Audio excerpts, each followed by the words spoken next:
عورت کبھی بدصورت نہیں ہوتی۔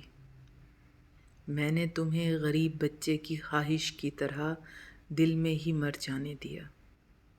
وہ تیری ہر اذیت سہ کر بھی زندہ ہے، تو اسے گلے لگا کے دیکھ، شاید مر جائے۔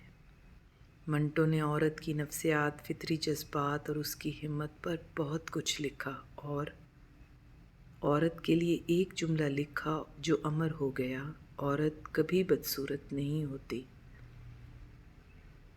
کیا میرے برے دنوں میں میرا ہاتھ مضبوطی سے تھام کر، میرا ماتھا چومتے ہوئے کہو گے، میں یہاں ہوں تمہارے پاس؟ رہی بات محبت کی نظموں کی، وہ تم کسی بھی ایسی حسینہ کو سنا سکتے ہو جو مجھ سے زیادہ خوبصورت ہو۔ عورت کی توہین کے لیے یہی کافی ہے کہ اس کی موجودگی میں حور کا ذکر یا خواہش کی جائے۔ نامحرم کے منہ سے وفا کی باتیں، جیسے ابلیس کے منہ سے خدا کی باتیں۔ میرے ہر بار الوداع کے بعد پھر سے تمہیں شروع سے پیار کرنے لگ جاتا ہوں۔ زندگی نے مجھے ریپیٹ پر لگا رکھا ہے۔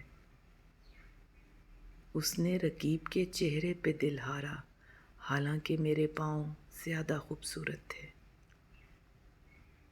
ہم ریت کے ٹیلوں کو پہاڑوں کا درجہ نہیں دیا کرتے۔